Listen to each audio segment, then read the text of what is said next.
On this show, we cover some sensitive topics. Though the obituaries may be outlandish, the people are real. Names have been changed or omitted in order to respect both the deceased and the survived by. While death is no laughing matter, some petty last words can provide some pretty entertaining comic relief. Welcome to Obituary.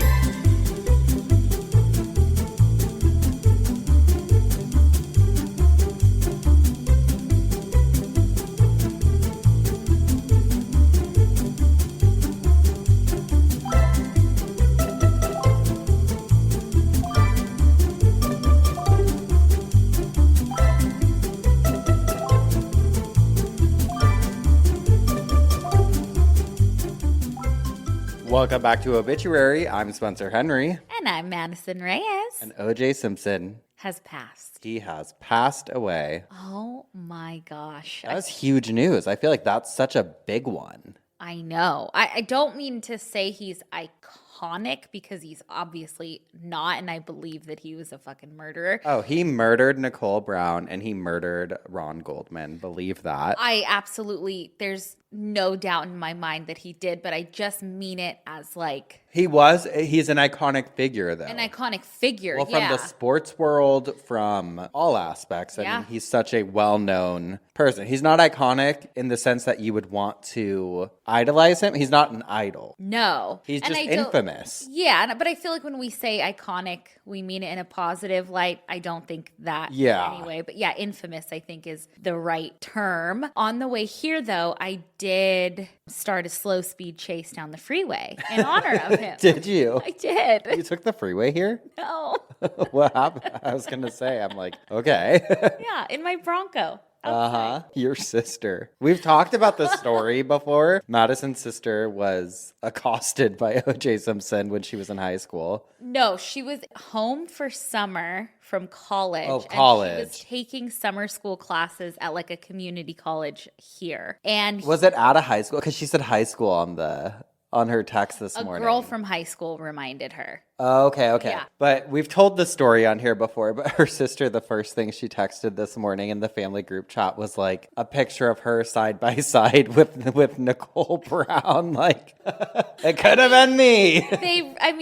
Blonde, blue-eyed, they kind of resemble each other. But yeah, she said, for those of you that haven't heard that story, she was walking on campus and I guess O.J. Simpson, this is obviously before the murder, he was doing some talk or something, I think about sports or about football, and he came up to her and was like, can I take you out? And she's like, I gotta go to class. And then he was like, I'll wait for you after class. And then she like left early because she just like got a bad vibe from him. Well, good. He does have a bad vibe. I know, but he's also incredibly charming. I remember fucking Wendy Williams interviewed him on her radio show, and she went into it like, fuck him, he's a murderer, like, hate him. But then I remember that during it, she like looked at him, she's like, damn it, OJ, I like you. Oh. So he's got some charm to him, I guess. Yes, I don't know. Well, that was big news this week. We also, last weekend we went to Tyler Childers together. We did. Which was so fun. So fun. We almost got in a fight. Okay. I was not drunk. I was on my first White Claw. Yeah. No, I was on my second White Claw. Yeah. Just back her up. I'm like, yeah. And I also had a bag of snacks, and I was trying to open up the bag, and I had the White Claw open in my hand, which I hate at places. They open it for you. It's annoying. It's so annoying. I'm like, if they hadn't opened it for me, this wouldn't have happened. But I'm trying to open a bag. I have it in my hand. I spill the entire White Claw on two people in front of me, and I felt so bad. It was on their seats, but it was also like no one was sitting because we were very close to the front and everyone was standing up. Yeah. The whole time anyway. Yeah, but I get it's annoying and you don't know me, and so I walked up to them. I'm like, I am so sorry. Can I buy you guys a drink? Can I buy you dinner? Like, what, I'm so sorry. And they're like, no. But I clocked it. I got mad. You were ready to fight. You were like, we can take them. Because here's the thing. They had an attitude about them. And they also I know, they did. When it happened, they looked back and were like, oh my God. God. Oh my God. You're at a concert, like. And then after you apologized, I saw the girl like check the seat a few times. They and wouldn't looked sit back. down. They wouldn't sit. And it was like, okay, at that point, it's annoying when someone does something. But if they apologize, just move on. You're at a concert. Accidents happen. Yeah. And it was clearly an accident, but they were just annoying. Whatever. Yeah. And I wanted to fight that. I said, we could take them. Yeah. We could take them. Oh my God. Also, the eclipse. Can we talk about that? Yeah, I didn't see it. Well, I was like going into the gym when it was happening, and like all the guys at the gym were running outside to go see it. Oh, really? Yeah, but I was like, it's none of my business what's happening in the sky. I don't need to look. Yeah. And so I didn't look. I also didn't have the glasses or whatever. But they say like, oh, energy and da-da-da. Yeah. Well, I was telling you, but that night, you guys, Hot Dog was so weird. Oh, she was so weird. Remember, You couldn't find her. No, I was downstairs and I was on the phone with Madison. Shock, surprise of the century. Shocker. And it was like nighttime and I was going into the kitchen to make dinner and I realized Hot Dog wasn't near me and I called her. I was like, Hot Dog, Hot Dog. And she was not anywhere downstairs. So I go upstairs, I look in my bedroom, I look in the office, like I'm looking around for her. Nowhere in sight. And I find her in the closet in the bedroom in like a little box. Mm-hmm. Sitting on top of a sweatshirt, just like not wanting to come downstairs. Yeah. I eventually got her to come downstairs and then she went and hid under a credenza in the living room and I was like, she's being weird. I like got her to come out and I took her outside because I was like, maybe her stomach hurts or something, or maybe she had an accident and she's trying to like she feels weird, hide, yeah. guilty. And so I took her outside and was like, it's okay, like go to the bathroom. Didn't want to come inside, finally came inside, hid under a couch, went back upstairs, went under the bed. So I was like, okay, I'm just going to tuck her in. So I like took her back out and put her on top of the bed and tucked her in. And I'm like, you can chill up here, but. And then she was fine. Totally fine the next day. Sometimes they're just like us. Like sometimes we have off days. I was Googling it,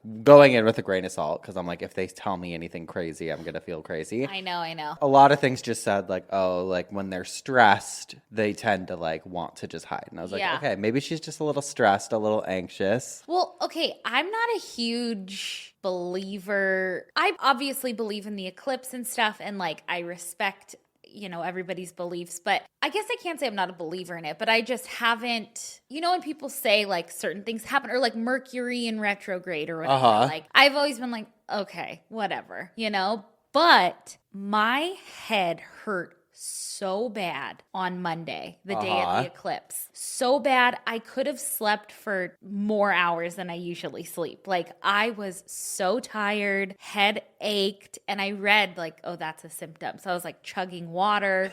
Doing rituals. But then also, it's tax. Well, by the time this comes out, I think taxes are already due. But we paid them, government, if you're listening. Yeah, unfortunately, we did. All of your shit got lost. And video that we recorded from like 2 podcasts ago. That got lost. Everything was getting lost, okay? I also always just don't want to believe it, I think, because I'm like, I don't want anything to go awry. But I had this document. When we were on tour last year, I'm pretty efficient. I was on it. I logged all of our flight receipts, logged all of our hotel receipts, logged like transportation, like car to come pick us up at the airport, whatever. All of it. Kept all the receipts, logged everything in an Excel. Both documents completely gone from my computer. I went through a backup, time machine, everything. I looked on like external hard drives. You guys, it disappeared. Yeah. And I also, here's the other weird thing that I didn't tell you. I always, like for deductions and expenses, all of that, I keep it in my notes on my phone too, because I like to have what I paid for my like quarterly taxes or whatever, all of it gone. Weird. It just said Q3 write-offs or whatever. Nothing. It was so bizarre. And I had to text my accountant and I was hoping he would just be like, it's okay. Like, we'll figure it. But he's like, okay, let me know when you have it ready. So,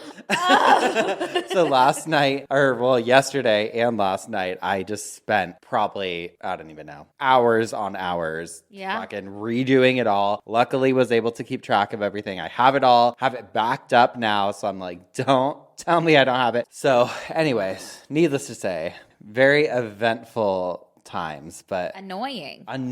Yeah. Well, really and remember a week or two ago, I was trying to record and it got all wonky, all the audio, remember? And I was like, I had to completely redo 2 episodes of Cult Leader. Yeah, something's off. It was off. But now we're out of it. Technically not, but by the time this goes out, I think we will. Oh, yeah. When do we get out of it? I think the 20th or something. And how often does it happen? I think the next one's in August. Oh, wonderful. Our book is coming out in August. Hey, speaking of, you can buy Obituary, the Big Hot Book of Death, coming in August. Coming in August. We got to talk about that for a second because we are getting some reviews on it. Yes, I'm excited. It's very exciting. Yeah, we're getting like to see more of like what the finished product looks like. We still haven't held one, which I cannot wait for that day. I know. But well, we're doing a Q&A, a full Q&A about the book on Patreon. So maybe we'll save it for there, but I will say I'm so excited for the final result. I mean, it's our first book, and I feel like some people are like, what's it about? People are still confused, I think, a little bit. Yeah. Essentially, I would say like it's not a coffee table book in the sense that it's full of pictures, because we do have great illustrations in there that I'm obsessed with, and I want all of them tattooed on me. But it's definitely one to have out because you can like flip to any chapter and it'll have like a fun thing to talk about. Yeah. Exactly. Or and there's something to talk about. Right. I think you said it great. We were talking and you're like, it's a culmination of everything we've talked about on the podcast. Because it's our first book and it's the Big Hot Book of Death. So we got to talk about things that we've talked about before because it covers every basis. Then we have some personal stories in there some news stuff too that you guys haven't heard yet. I'm really excited about it, but I'm like we should probably clarify. Well, because we know there's so many amazing books out there in the death realm, but ours is definitely like us as a book. Yes, easy to read, fun to read. Yeah, it's I feel like funny. It's a fun book. Yeah, it's a fun book. I'm excited for it. And if you want to excited. pre-order a copy, it's going to be out in just a few months. You can go to prh.com/obituary to get your copy. All right. Well, should we get into it? Yeah. Speaking of reading, should I read a listener email? I think so. Now's a good time for that. I am going to read a listener email, but I do have to put a trigger warning for child loss. Okay. But it's a beautiful email. This one was pertaining to cuddle cots. Okay. I feel like we haven't had a personal story. We haven't. This says, hi, Spencer and Madison. I've just listened to Oh Bitch, Free the Nipple. You asked for anyone with any cuddle cot experience to write in, and although this isn't a group I ever wanted to be a part of, I have firsthand experience. My name is Kim. Feel free to use my name. And I'm from Birmingham, England, which I believe is where you said the first cuddle cots were used. This was news to me. I don't really know how to start this, so I'll just jump right in. I had a perfect low-risk pregnancy until May 2015 when my whole world fell apart. I woke up at 38 weeks pregnant, 2 weeks before my due date, and thought it was unusual I hadn't felt my baby move that morning. Oh my God. After a couple of hours of trying all the usual tricks, cold drinks, lying on your side, etc., my husband phoned the maternity ward, who asked us to go up to Birmingham Women's Hospital where I was registered. After trying the Doppler with no success, I was whisked through for an ultrasound where I heard the words that to this day will always haunt me. I'm sorry. There's no heartbeat. Oh my God. I'm so sorry. I know. Holy shit. I don't remember much after that. This was a Saturday, and I was told I couldn't be induced until Monday, so I had to leave knowing my baby was dead inside of me. Oh my God. Oh, Lord. I do remember asking for a cesarean and being told that this would affect any future pregnancies that I had, so they wouldn't do it. A natural birth would be best. Sunday was a blur, and we arrived Monday to be induced. My labor was slow and painful. Knowing the baby was deceased meant they could increase meds and use some they wouldn't use in a live birth situation, but I refused. A part of me wanted to feel everything, so I knew it was real. My baby boy was born at 2 p.m. on Tuesday, May 12th. He was 6 pounds, 7 ounces, a day after being induced, and I just remembered being asked, do you want to see him? Do you want to hold him? Here's the part that I don't believe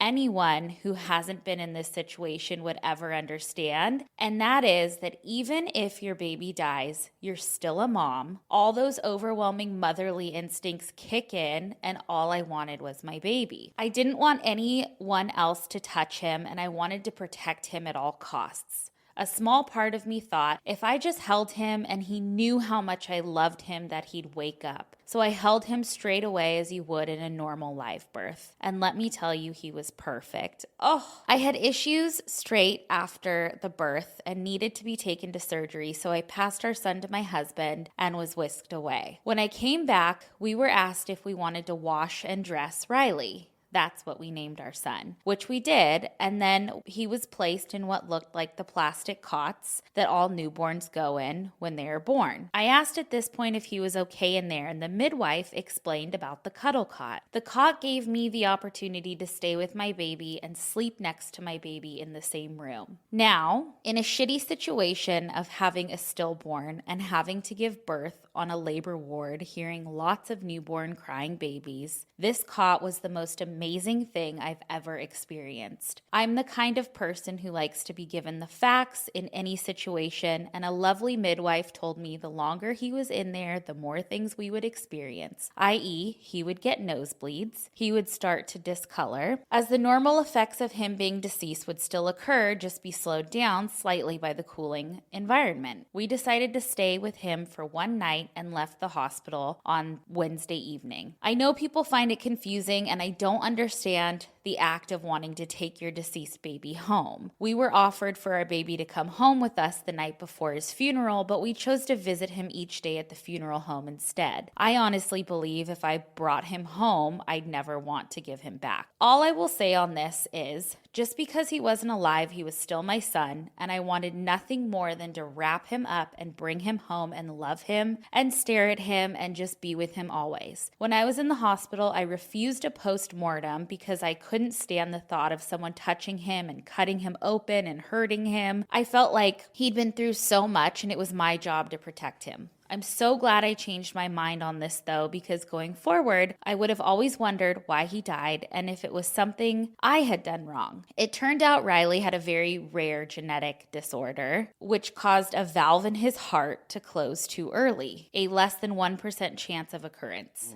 This meant when we were ready, we would try for more children if we wanted. Almost 9 years later, and we have 2 little girls, Robin and Wren, age 7 and 5, who are our absolute world. We celebrate Riley's birthday each year. He gets a birthday cake, and we take the girls out to celebrate, and they always talk about their big brother. I know that's a really long story with a small part being about cuddle cots, but they're honestly, to a grieving mom and dad, the greatest gift. The gift of time spent with a baby that would otherwise be taken away. Time to look at them and try your hardest to remember everything about them, because you know soon you won't be able to. You just want to try and commit it all to memory. Thank you for talking about them, Madison, and thank you for making them not quite so morbid. I just wish they were available to everyone who needed them. Thanks for reading if you get to it. I just hope it made sense. If you ever tour the UK, I'll be there. Kim. Oh, Kim, what an incredible testament to cuddle cots, and just really powerful. And I think a lot of people probably don't get to hear you're still a mom, like you're still a parent to that child, regardless. That has to be something that's known. People need to hear that. And I feel like people are dismissed by it a lot. I also feel like it's a topic that nobody wants to talk about. Yeah. And I think normalizing it and sharing your personal story is probably going to help a lot of people. Yeah, absolutely. I think it was really brave for you to share your story, because it's just so hard. You know, some people want to keep that to themselves, but thank you for sharing that story. And just because anybody is deceased doesn't make them not your mom or your dad or your child, or like... Yeah, but I think especially there's so much stigma, and people might think like, well, you're not a parent, like you... Oh, yeah. You know. It's like, yes, I am. Yeah. And they were able to give Riley his first bath and dress him. And like, we talked about that on the episode, just like the first, that some people chose to put them in a car seat. Yeah. Because that's what they needed to do. Yeah. And so, yeah. And I also, think cuddle cots are so cool. anyone who can't wrap their head around it, kind of like it's hard for us to even still. It's something that you obviously don't know until you're put in that position. But even just your words made me feel like, oh, well, yeah, like, of course, like you made it sound so obvious. Like, that's probably what I would do in that situation. But again, you don't know. But thank you so much for sharing that story. Thank you, Cam. I'm like, how do we transition? How do we transition? Oh, I mean, that's really the show a lot of the times. I feel like sometimes we have the most incredible stories, but there's this somber undertone. I'm like, how do I move into a new segment about assholes? But I know. My eyelashes are like falling off because my eyes got so watery. And then we took a long pause, like, well, how do we move on? Well, we just gotta. This first asshole says, am I the asshole for kicking my half-sister out of my dad's wake? Okay. My dad had 5 kids with 4 women. Messy, I know, but he's dead, so I'd appreciate everyone being respectful. Okay, sorry. We're 36, 34, 27, me, 25, Nicole, and 19. I'm going to guess Nicole's the culprit here since she's the only one named. Uh-huh. None of us are close to Nicole because she has always been insanely selfish, possessive, and has the world's most draining victim complex. We all had as little contact with her as possible. Prior to this wake, none of us had spoken to Nicole outside of a family wedding for years. Of all of us, I was closest to my dad in his last couple of years and took care of him the most. So when he passed, I was the one to work through all of the paperwork and organize the funeral, his belongings, and his wake. At the wake, there were about 70 people, all in my dad's house. I was sort of in work mode to avoid the grief and making my way around the room, etc. when I noticed Nicole had arrived. I asked my aunt to greet her and continued with what I had to do. I did greet Nicole, but she kept trying to come up and talk to me during the wake, wanting to go to a separate room and talk, and generally seeming a bit erratic. I kept trying to hint that I really didn't have the time or emotional space to be fully in my feelings at that time, but she just didn't get the message. This went on for nearly 2 hours as I was tired, my feet hurt, my blood sugar was low, and as pathetic as it sounds, I really wanted to talk to my dad, who was in the ground. I wasn't having the best day, so I finally sat down with my little sister, and Nicole storms over and in front of the entire room, raises her voice and says something like, "Oh, so you have time for her and not me? My dad died too, and I'm trying to talk to you." Oh, God. I don't remember if I was in my right mind, honestly, because I still do not remember feeling anything that day other than lightheaded and completely and utterly incensed by Nicole's outburst. I told her quietly, "Nicole, someone has died. You're not the victim today. I will not deal with this embarrassment. On top of everything else, get out of my house." She started arguing with me, but I just walked away and my fiance escorted her out while I went into the kitchen for a few minutes. Okay. I've had to block Nicole because of the amount of messages that she's sent, but since the dust settled, a couple relatives have spoken out and have said it was harsh to kick her out because she was sad about the death. I think that was considering this is a pattern of behavior for her. It didn't have much to do with the grief. My siblings agree, but a few family members have gently suggested I reach out and apologize. Should I? I mean, if you're asking if I think you're the asshole, no, I don't think you're the asshole. I've dealt with people like this, and you have to set boundaries. If you want to reach out, I think you can, but I think you have to avoid, because people like that love the drama. Right. Right? Like everything is dramatic. Yeah. And so, like, this is their moment where they thrive. Yeah. Yeah. So if you want to reach out, it is your sister. I think you can, but I don't think you need to be like super apologetic. Like, I would say if you have to be in each other's lives post your father's death, which is your shared common family member, then maybe just to ease any discomfort for you. It's not, you're not even apologizing for her. You're apologizing just so that you don't have to deal with it. I think that's fine. But I also think if you don't apologize, oh well. Right. Like, she chose that. It seems like that type of person, it could be a funeral, it could be a wedding, it could be a birthday party, it could be just a normal day and they'll make it about them.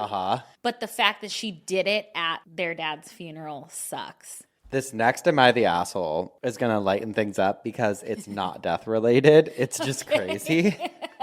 It says, am I the asshole for giving my boyfriend of 14 years who hasn't committed an ultimatum?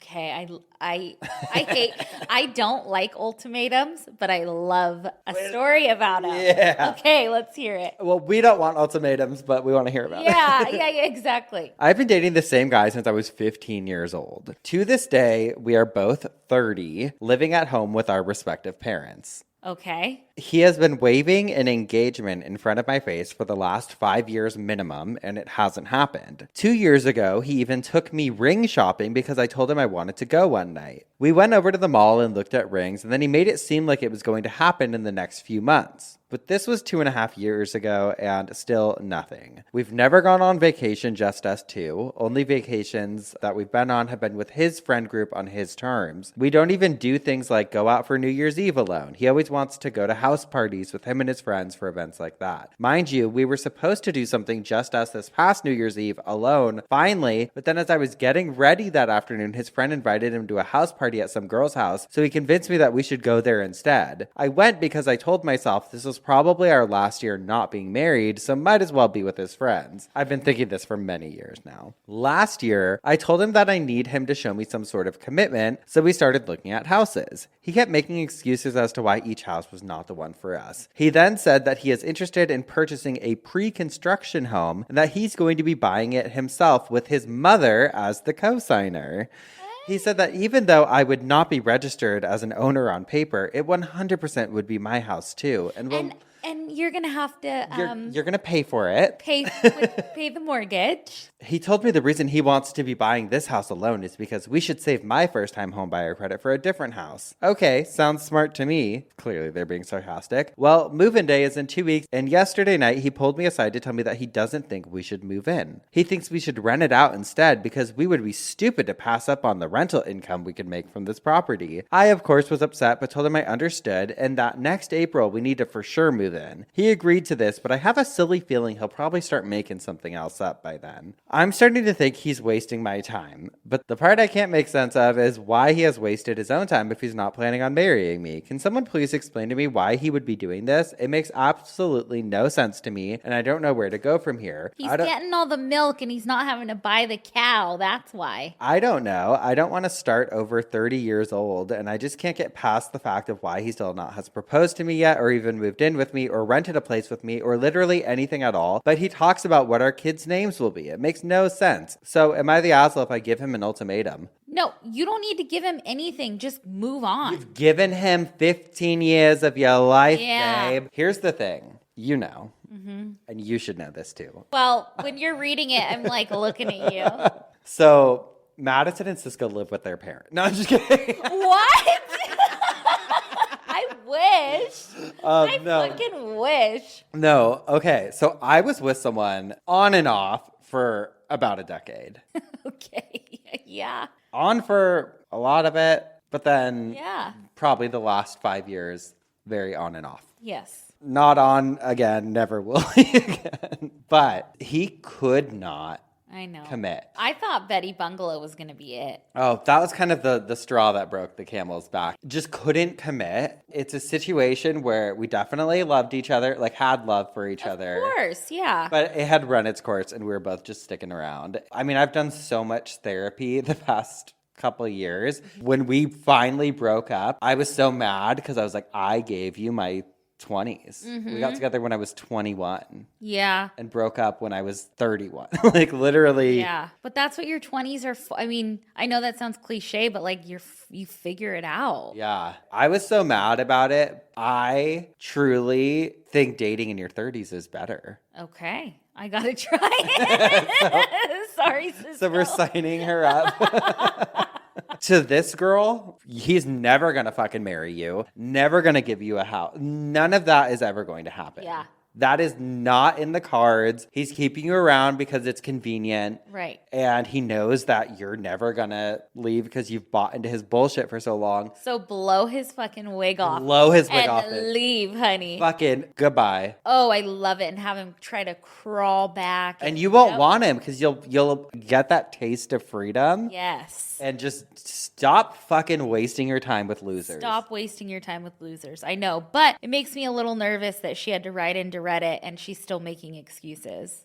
But she's just in it. Everyone, Okay, honestly, okay. think about it. When you're in a relationship, it doesn't seem as crazy because you're like, well, this is us and nobody knows us. And like, And you don't know what yeah. our love's like, blah, blah, blah. And then you get out of it and you're like, what the fuck? That was embarrassing. Yeah, or you like share a story and it's like, what? You guys, what? And it's like, oh, okay. All right.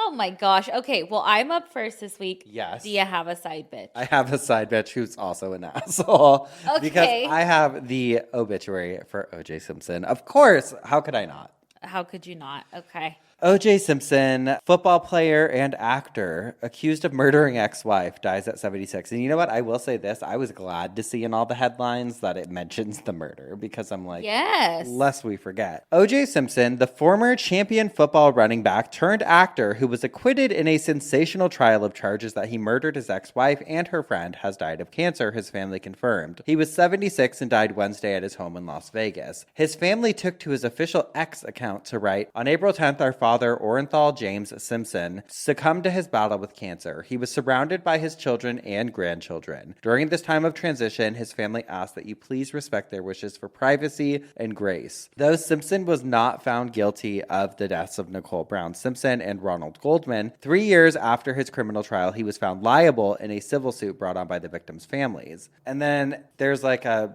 brief. It says, born Orenthal James Simpson in San Francisco, he won the Heisman Trophy while at USC and set records while playing professional football for the San Francisco 49ers and the Buffalo Bills. He started acting while at USC and appeared on Medical Center before going pro as a football player. He appeared in films such as The Klansman, The Cassandra Crossing, The Towering Inferno, as well as the miniseries Roots while still in the NFL. After retiring from football, he starred in 3 Naked Gun movies and the comedy Back to the Beach. He had completed a 2-hour-long pilot for the adventure series Frogman when his arrest brought the project for NBC to an abrupt halt. On June 12th of 1994, his ex-wife, Nicole Brown Simpson, and her friend Ronald Goldman were found murdered outside her Brentwood condo. Simpson, who had pleaded no contest to a domestic violence charge against Nicole Brown Simpson when they were married, was considered a person of interest in the killings, and the charges were filed against him. Instead of turning himself in, a media spectacle erupted when he attempted to flee in his white Ford Bronco, and the police followed in a slow-speed chase. The televised chase on June 17th drew an audience of some 95 million people, and the ensuing trial became a media circus, and Simpson was found not guilty for the 2 murders. But in 1997, Goldman's family brought a civil suit against Simpson, and he was found liable for wrongful death and battery against Goldman and battery against Nicole Brown Simpson. He was ordered to pay $33.5 million in damages. He later served almost 9 years in prison for robbery, kidnapping, and other counts in a Las Vegas sports memorabilia scheme and was released in 2017. Remember that? yes. You like held people hostage. And then it talks about like where his story's been showcased. And it says Sacha Baron Cohen, while disguised in character for his 2018 Showtime series, Who is America, attempted to get a confession out of Simpson in an awkward yet memorable interview. In 2021, Simpson was released early from parole for good behavior.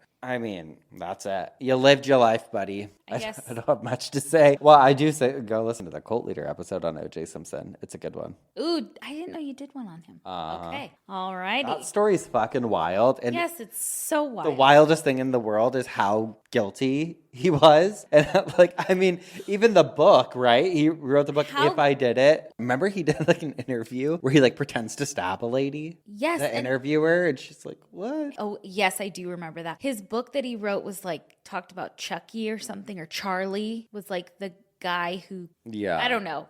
Weirdo. Wild. Murderer. Oh, God. Well, we're going to take a quick break. And when we come back, we'll find out what had Madison spinning in her coffin this week. We'll be right back. And we're back. What had you spinning in your coffin this week? all right, Geoffs. You've heard us talk about the Hollywood Forever Cemetery before. Sure. But this week I really wanted to deep dive into the history of this place. For those of you that have never heard of the Hollywood Forever Cemetery, I would argue that it's probably the most iconic cemeteries in Los Angeles. And It's one of the oldest as well. It's home to so many heavy hitters in entertainment and has incredible architecture. It's just so rich in Hollywood history, which I personally love. I know you do too. So what better way to spin in our coffins this week than in a cemetery for the stars? Cemetery for the stars, baby. Okay, so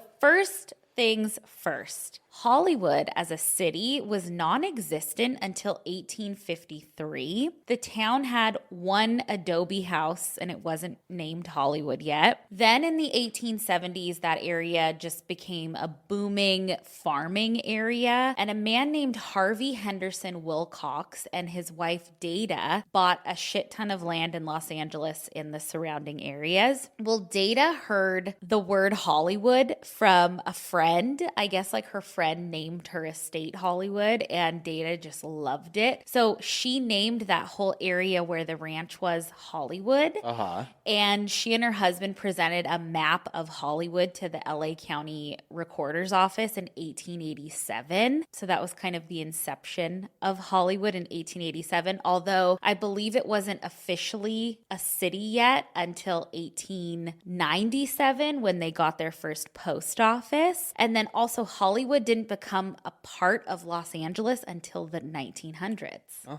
I didn't know any of that. Data is known as the mother of Hollywood because she obviously named it and helped develop it so much. There is another woman that's also buried at the Hollywood Forever Cemetery that's called the mother of Hollywood, but I think Data's the real mother. The land on which Hollywood Forever Cemetery now stands was originally owned by Mary Gower, Hollywood's first school teacher. She and her family owned a shit ton of land. She ended up selling 100 acres of her land to businessmen who established the Hollywood Cemetery Association, which was governed by a board of trustees. And there's some conflicting information in my research. The original founders of the cemetery in most articles I read are said to be Isaac Van Nuys and his father-in-law, Isaac Lankershim. Isaac Van Nuys was on the cemetery board, but I don't think it was just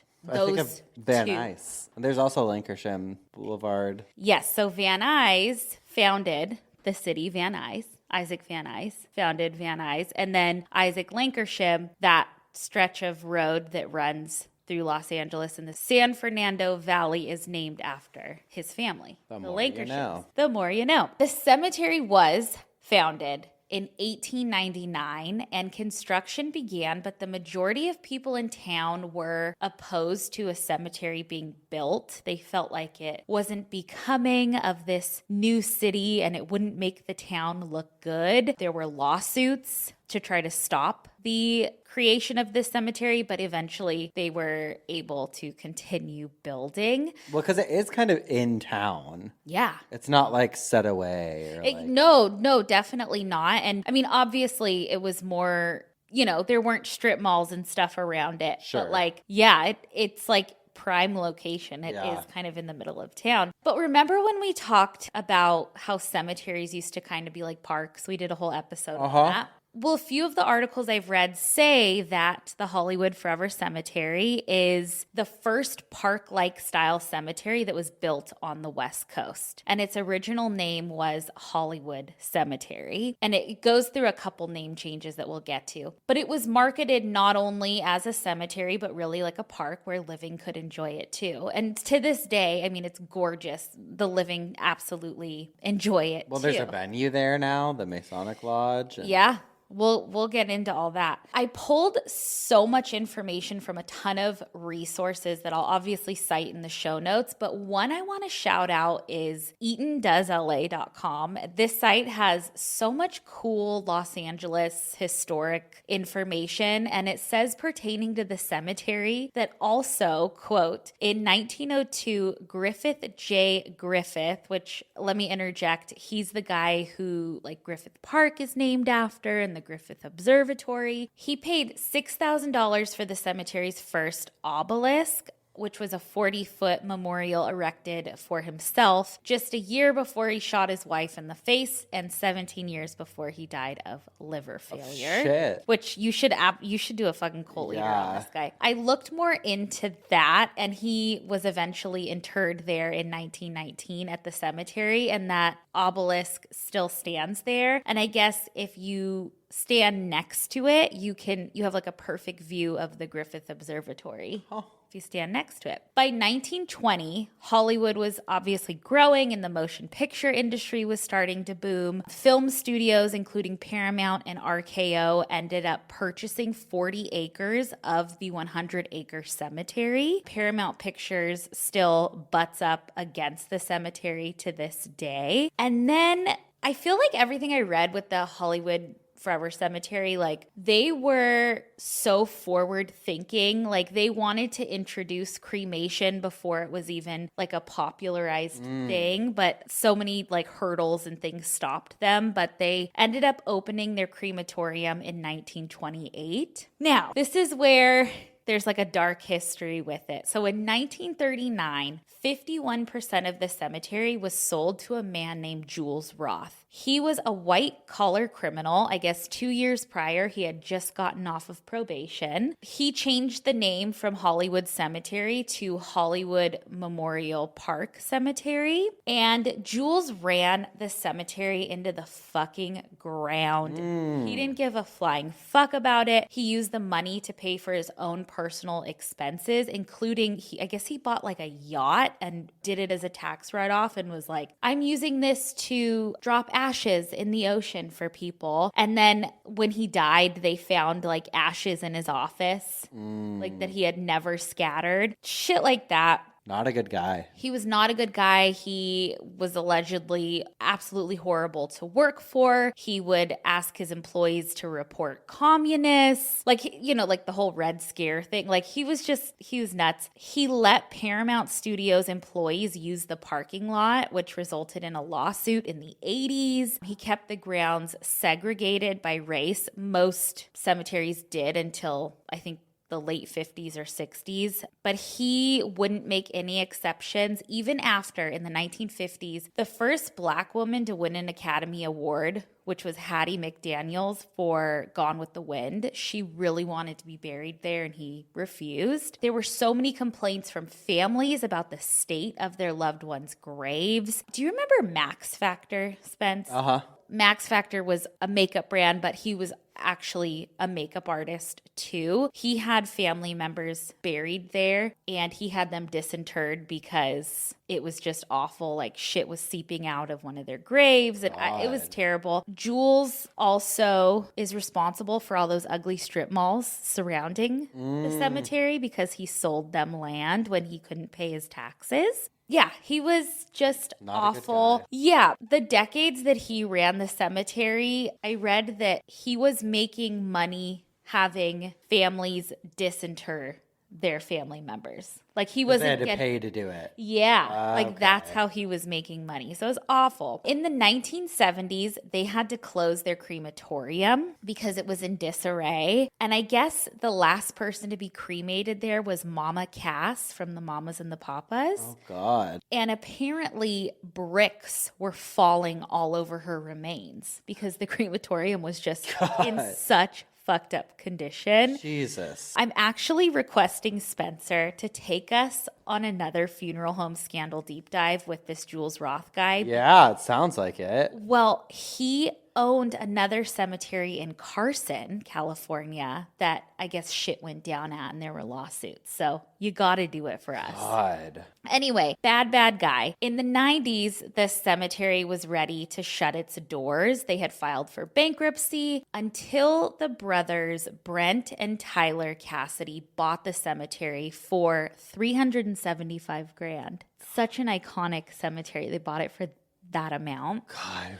Do they want to sell it? I The same know. amount? I know. Well, we'll get into pricing because it's wild. But they decided to restore it to its glory and change the name to the Hollywood Forever Cemetery. There's a quote from an article in an old New York Times article, and I just loved the sound of it. It says, quote, "Just think of the graveyard gates as the last velvet rope, and think of the mausoleum as the last VIP room the fabulous will ever enter. And think of Tyler Cassidy as the cemetery set's Steve Rubel, who keeps the list of those who have been admitted to rub elbows with the famous in perpetuity. Finally, someone is creating a home for those who are literally terminally trendy." So they really came in and like Revamped it. They Breathed life back into it. They did. They heard the story about Hattie McDaniel being refused to be buried there, and they placed a monument for her there in her honor. They were also able to get the crematory back up and running in 2002, which was like 20-something years after the crematory had to be shut down. They seem, to have poured so much love back into this place and brought it to life, but still honoring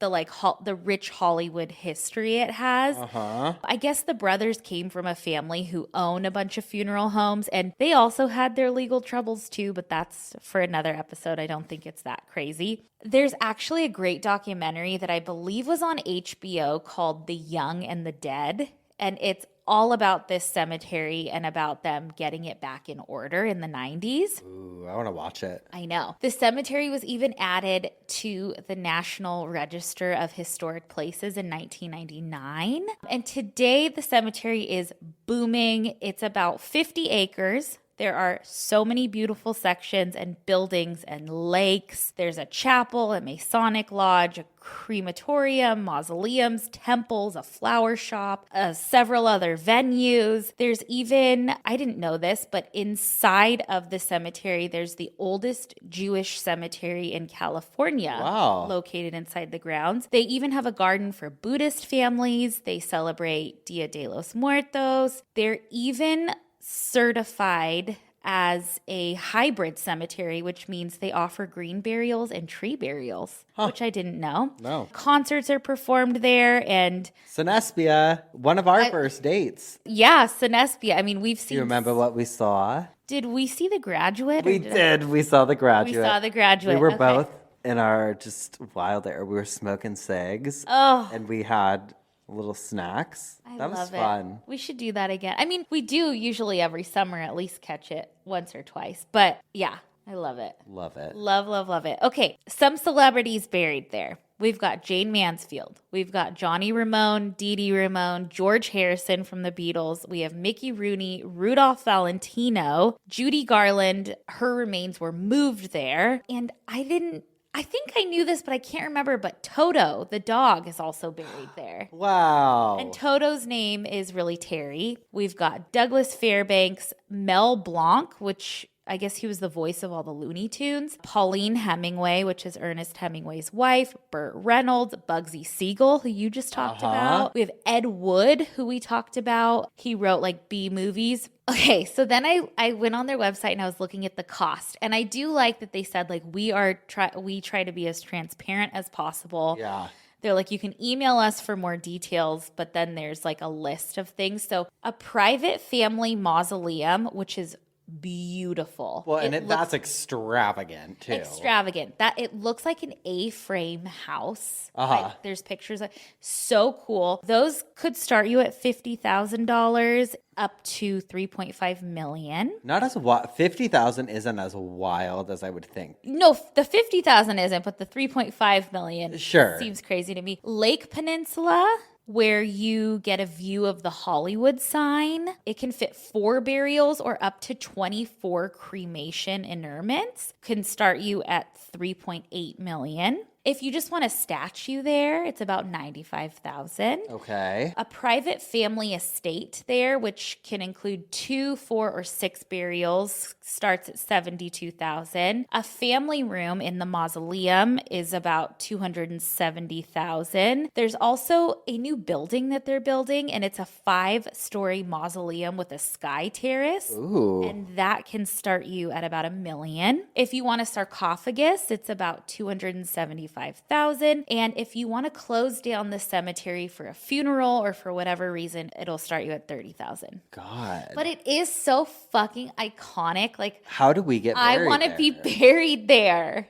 Can we get like a double plot? Or can they just put us in the same one? You'll probably want to be ashes anyway. I don't know. Okay. If it's there, you're like, maybe I want to be full. Full coffin. Not a casket. I want to be in a coffin. Yeah, same. Yeah. I would love if we could just have one like neighboring plots. So pretty. Please give us a discount. I know. We'll do a lot. I want to show you. This is when it was first built. I'll post some of these. It looks like ones we know. Those are the front gates. Well, yeah. But it's just so I mean, it's as Hollywood as but Hollywood the surrounding can get. and like the grounds now are so beautiful. Mm-hmm. The early pictures look just like I don't know. A lot of cemeteries look like that. Or like a park. But I mean, you can see like that front gate. I'm like, oh, that's... Yes. Yeah. That's the one you drive past. So there's my little Hollywood history. Oh, I love it. Hollywood forever. Hollywood forever, baby. And on that note, we're going to take a quick Hollywood minute. And when we come back, we'll tell you what had me spinning in my coffin. Alrighty. We'll be right back.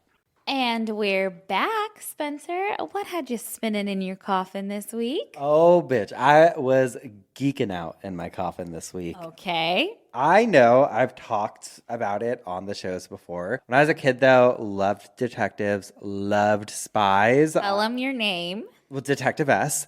I was obsessed. I had like all the spy equipment from the Discovery store and stuff. I remember I had these glasses where you fall out the camera, all this shit. I felt like it was my destiny. I truly thought I was going to be like a secret agent spy one day, but turns out I can't shut the fuck up. So at least I have this to talk about it on. But a few years ago, my family went on a trip to the International Spy Museum in Washington, D.C. Okay. Nobody was more excited than I was. I was like elbowing children out of the way to get in. They have this thing where you can crawl into an air vent. And I was like, move! Like giving kids dirty looks so they wouldn't go near it. Like, let me in it. I have a picture. I'll try and find it for the post. But the history of espionage stretches back to ancient times. And I was so surprised learning about how far back it goes. Because I usually think of like World War II and the Cold War. And of course, all the fictional instances of spies like the James Bond universe. But in ancient Egypt and among the Greek city-states, espionage was systematically used. And one of the earliest mentions of espionage is in the Bible. There were spies? Yes. Well, kind of. But in the book of Joshua, there were spies that were sent into Jericho to assess the city's defenses.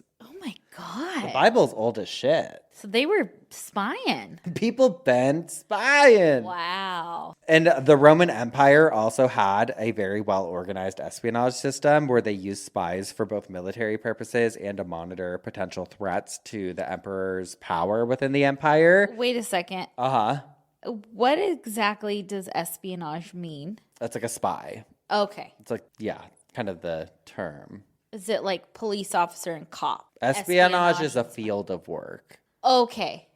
Yeah. During the Middle Ages, espionage was used extensively by the Byzantine Empire, and their success in using espionage is well documented, particularly in their dealings with neighboring states and during the Crusades. And the use of espionage really reached new levels during World War I and World War II, because during these periods, there were a lot of technological advancements, such as the radio and telegraph that were used for spying, and intelligence agencies such as the UK's M16 and the Soviet Union's KGB were also formed. Code-breaking efforts during World War II were critical in decrypting enemy communications. Also, the technological advances might be because President Eisenhower met with the aliens. Oh, we know about that. Yeah, but that's for a different show, a different day. Okay, but the peak of espionage activity was during the Cold War, where the United States and the Soviet Union engaged in extensive surveillance, spying, and counterintelligence activities. And I feel like we always heard about like Russian spies and like all that. The period saw the rise of sophisticated spy techniques, including the use of satellites and electronic eavesdropping, and famous cases like the Cambridge Five in the UK. But in modern day, in contemporary times, it's transformed with the digital revolution. I mean, cyber espionage has become a significant part of national security strategies. I mean, think about present day, the technological advances that we have now. How easy would it be to spy on people? I mean, I even was watching videos the other day, and this is completely different, but kind of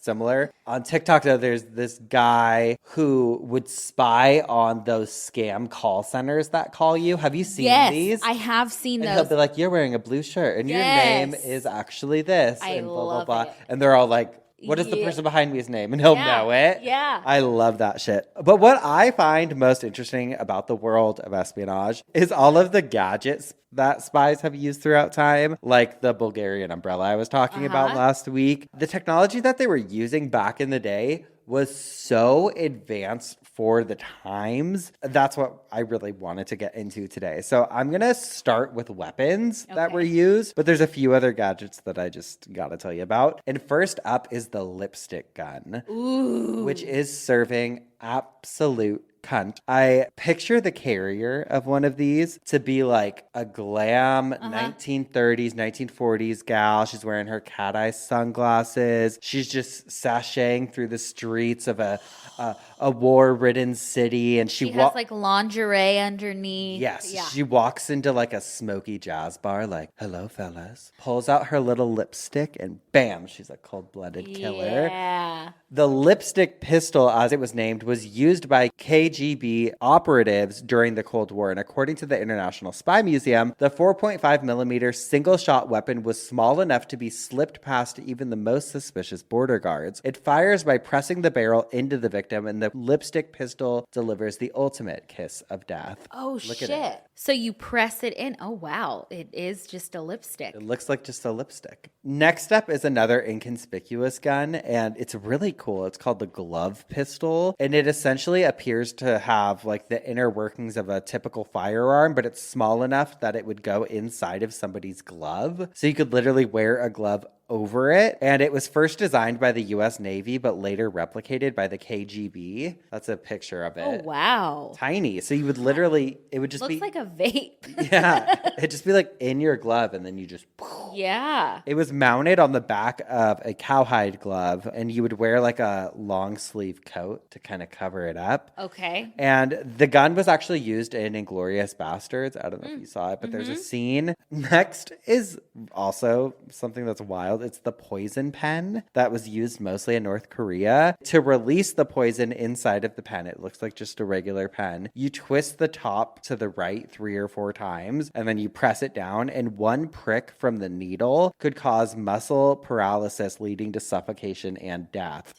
South Korean authorities found the weapon on a failed North Korean assassin in 2011 who had been ordered to kill a North Korean defector turned high-profile activist. This was 2011?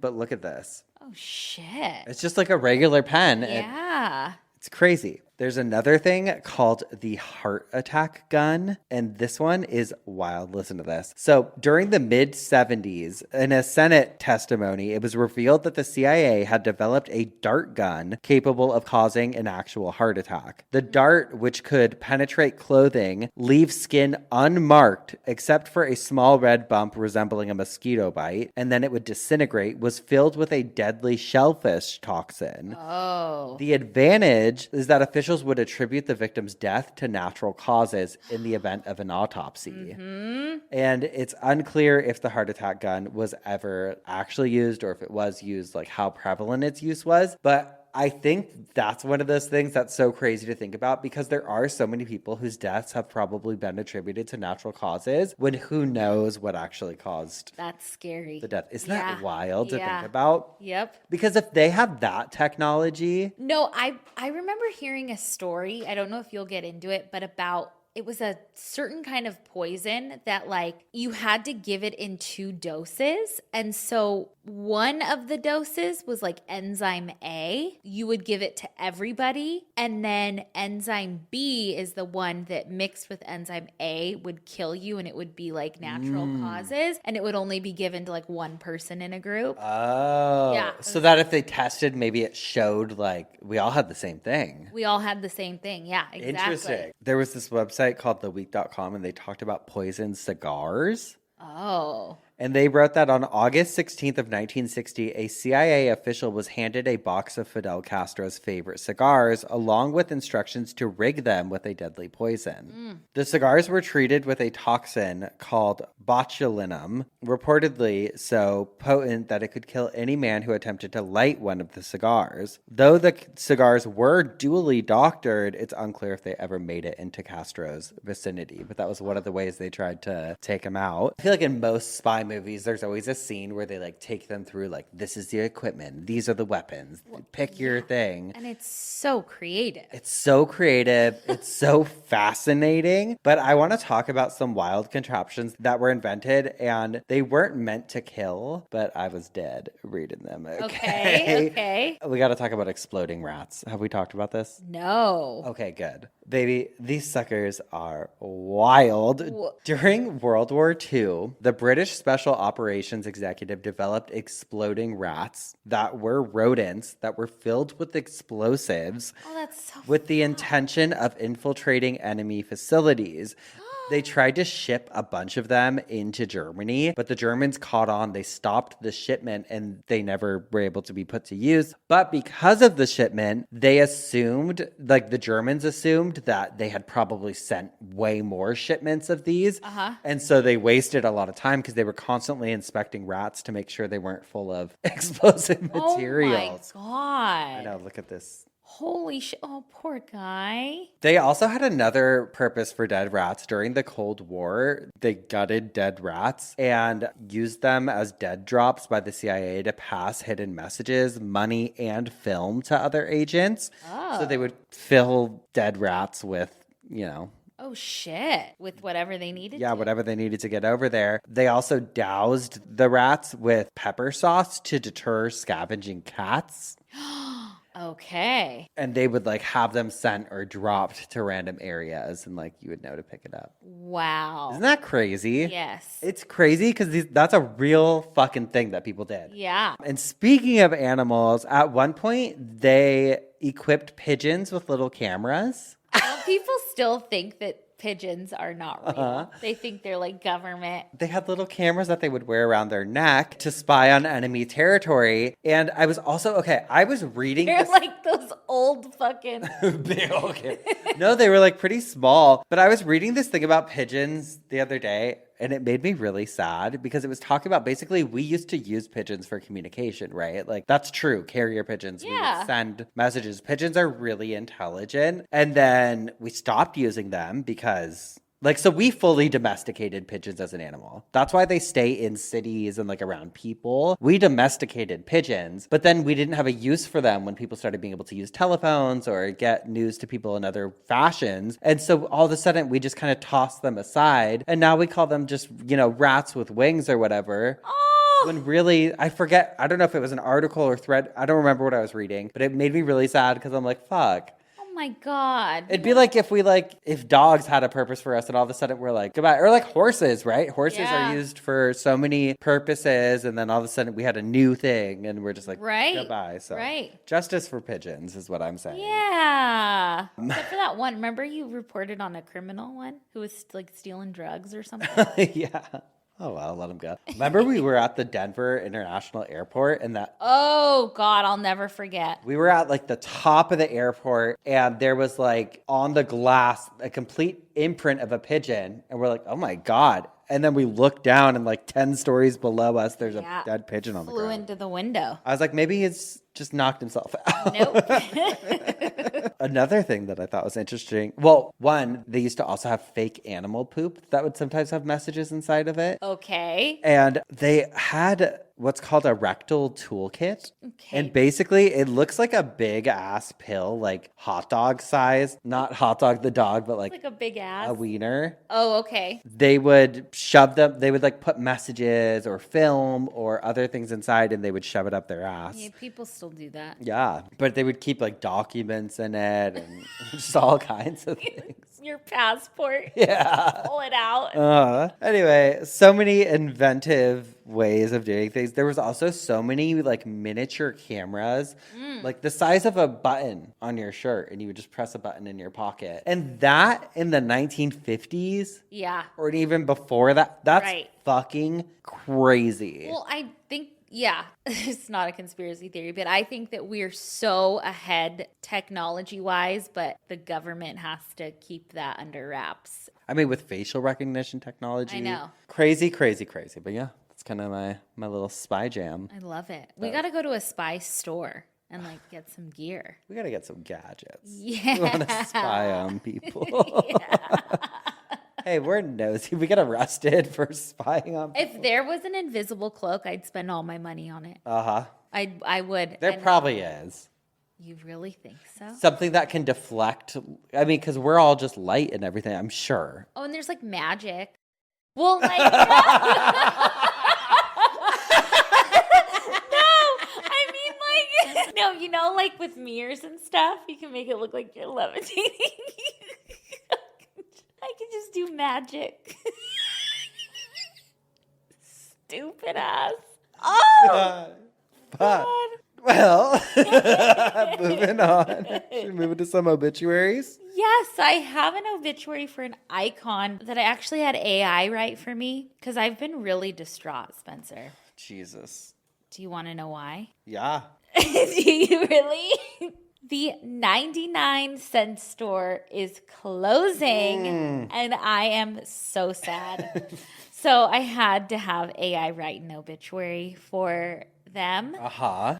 Here it goes. With a profound sense of loss, we announce the permanent closure of the 99 cents only stores. Damn it. Signifying the end of a cherished era for budget-conscious shoppers. This closure signals the conclusion of a significant chapter in retail history, leaving a lasting impact on communities nationwide. Under the guidance of CEO Jack Sinclair, the 99 cents only stores became synonymous with affordability, offering an extensive selection of merchandise at unparalleled prices. From household necessities to quirky novelties, each visit to these stores promised an adventure, blending practicality with unexpected discoveries. The decision to close all 371 locations has undoubtedly been a difficult one, impacting both employees and loyal customers alike. Some of these stores, which had been fixtures since 1982, are slated to cease operations as early as April 5th. Spanning across California, Texas, Arizona, and Nevada, the company's footprint touched countless lives. Rest in peace, 99 cent only stores. Your legacy will forever be treasured, and your influence will endure as a beacon of inspiration for generations to come. So sorry for your loss. I'm sad. I was just there before Easter. I know. Not me. I don't like them. I always felt like the vibes were off. I would only go there to get gift bags. Okay. But they were there for that. They were there for that. Well, I have one that was sent in to us by a Geoff. And, okay, Geoff, you know who you are. You sent me a two-parter. Okay. They sent me an obituary. I'll read their email momentarily. But the second part of their email, I don't want to read because they sent something I think needs its own coffin spinner. Okay. And so it says, "Hey, babes, newish listener, first-time writer." That's how we're supposed to start these, right? Yeah. Firstly, love everything you do. I'm an emergency medical dispatcher and a baby paramedic from Australia, and you keep me awake and entertained on my daily commute to and from work, as well as help me unwind after a shitty shift. I was actually introduced to you by my mentor, who basically bullied me into being a G-off, and now have to catch myself every time I go to say my father-in-law's name. Shout out to her. You know who you are. I ask that you please keep us anonymous due to the nature of our work. I've been thinking of writing in for a while. Man, do I have some stories I could tell, but I've only just found the perfect first thing now. Firstly, the attached pictures are of an absolutely scathing obituary that was posted on my local funeral notices Facebook page. Okay. Very lucky I screenshotted it, as it has since been removed. Please omit the real names, as I do not personally know this person. I've also attached my favorite comment from the post. And then they say, now on to the main event. In this episode, you talked about this, I want to save it. Thank you again for everything you do. It's such an important area of the human experience that you shine light onto, and I cannot praise it enough. If you ever have any questions or want to hear more stories, please reach out. Myself and aforementioned mentor will lose it with excitement if you read this on the podcast. Aww. Well, here it is, babe. We also have attached pictures of us and our pups.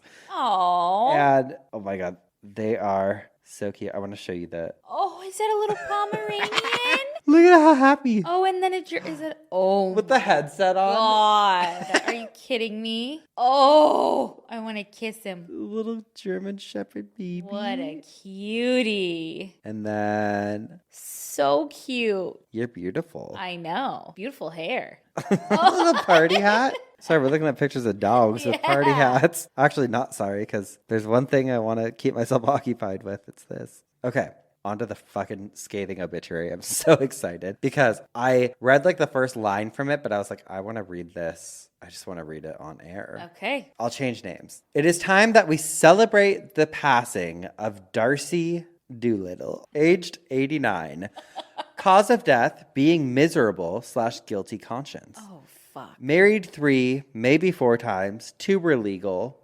Jay, you lucked out. This woman gave birth to 5 children, but was mother to 1. No, not me. She had 25 grandchildren and only acknowledged 4. She had 52 great-grandchildren and only acknowledged 6.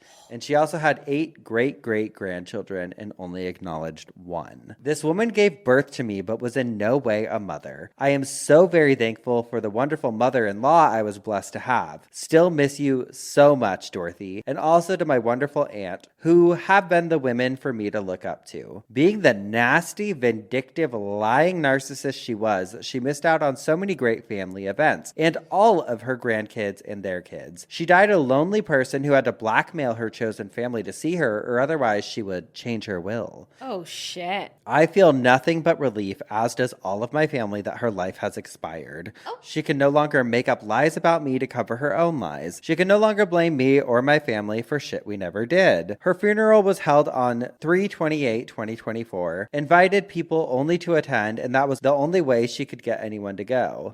If the music was up to me, her funeral song would be Ding Dong, the Witch is Dead, followed by Highway to Hell. I know people who did not know what this woman was really like will think I am harsh and say she was still your mother. No, she gave birth to me. That was where her job finished. As she did not have a clear conscience when she expired, she will not rest in peace, and that is what she deserves. And no, there is no way on earth she is going upstairs. I don't want anyone to be sorry for my loss, as I have not lost anything. To all my nieces and nephews who I am friends with on Facebook, please feel free to share this with those who I am not on Facebook with. Oh my God. And then I'm assuming this is the comment they were referring to, that was their favorite. It says, I like what you said. That's the same woman my mother's like. She's gotten away with 2 arsenic poisonings, her first husband and our brother, child sex offenses, blackmail, lies, deceitful acts to have others like her. No friends. She split up her own children's marriages because she never approved. We found out that the person she introduced us to as her father was not her father, as she was put in an orphanage and sexually abused as a child, then committed those acts on her own children. She's still alive today in a nursing home, and she would say to us as kids, only the good die young. That's why God will never have her in his kingdom. And then he says her full name, blank, blank, blank, rotten hell. Oh, God. Good for them. Good for them and good fucking catch with this obituary. Thank you so much for sending it in. I do want more stories, absolutely. And you know the part I'm leaving out, so just know that that's coming on a future episode. Okay. Alrighty. We've spun in our coffins. We've bitched our obituaries. And that means it's time for some dumb ass criminals. Did I say late. the full thing? Did we not? I think I just did it wrong. I don't know. I think I just went into I was looking at my phone, not because I'm going on my phone, but my dumbass criminal lives in my phone. Got it. Okay. I have a dumb. Do you know what time it is? 7:24. It's time for some dumb ass criminals. Woo! Okay, I have two dumb asses here. Show me to me, Rachel. Please. Show me to me. Show me to me, Rachel. Okay, Come on, baby. Two college students. Their names are Zhang and Lao. They're both 23. Okay. They are facing criminal fraud charges related to an alleged insurance scam. So Zhang took out 8 insurance policies and then decided to put his leg into dry ice for 10 hours. Okay. Why? Because then he has these insurance policies. Then he goes and gets medical attention, claiming that he suffered extreme cold while riding a scooter with his friend Lau. The hospital staff became incredibly suspicious because the weather conditions didn't match his claims. Okay. He had frostbite, but it appeared to be neat and symmetrical, and he had no sock or shoe marks. The temperature records showed that it was above freezing on the day of the incident. He ended up having to have his leg amputated below the calf, and the hospital thought there was foul play, so they reported it to the police. They ended up finding dry ice at his house, and he only received a $7,200 insurance payout. So they were both arrested for fraud. So basically, they took out insurance claims. Then they went and did something to use those insurance claims. But instead of it really happening, they were soaking their legs in dry ice. Well, I don't think they thought they were going to be amputated, but they wanted the payout, which the payout could have been hundreds of thousands of dollars. God. And then they were arrested. Dumbasses. Don't do it. Well, I have a TikTok for my... Okay. Or a video that I screen recorded from TikTok, and it's my favorite thing. Thursday, February 8th was a normal day at this spring antique store until cameras caught the moment a customer in a kilt took a liking to certain items on the shelf. I had to watch it a couple of times just to be sure that I knew what I was looking at. Susan Golden has managed the 85,000 square foot shop for 20 years. I've seen quite a few different things here, but not that. Same day, different dealer. Golden received a call from a dealer who sent her surveillance video of their section. Cameras show a man in a tank top and kilt grab a kitchen fork or spoon from a display. He then walks over to the other side. His hand stays behind him for a while. He's then seen placing the item back on the shelf. I realized when he put them back that What is he doing? he wasn't trying to steal them. He was doing other things with them. In another section, a closer look. He grabs another item, shoves it underneath the kilt, and puts it back. The merchandise is valued at around $200. He was also accompanied by a female companion. Employees say they were there for hours but didn't buy anything. They were put back in the space that he got them. There was no obvious markings. It was reported to police. Officers told the store to call if he shows up again. Golden found out the man's been spotted in other antique stores in Galveston and Tomball. She shared his photos throughout the area. I hope he gets what he deserves. I don't really know, but all I know is he needs to be caught and stopped. Oh my God. So this man walks in there in a kilt, takes an item, shoves it up his butt, and then pulls it out and places it back. A fucking monster. And now every time I go to a vintage store, I'm going to think, I'm nervous. Has this been shoved up somebody's ass before? So that's something to think about. Oh my God. Be weary, Geoffs. But that, I think, is all we got for the week. As always, we appreciate if y'all rate and review us wherever you're listening. If it's nice and pleasant. If you don't like it, just keep it to yourself. Yeah, please. You can also check out our website, obituarypodcast.com, find out more, and you can also buy our book, prh.com/obituary. You got it, man. But that's it for the week. We'll see you next week with some more obituaries. And Whoops, more coffin spinners. and obituary. Dumb Ass criminals. Why can't I say anything right today? Goodbye. Bye.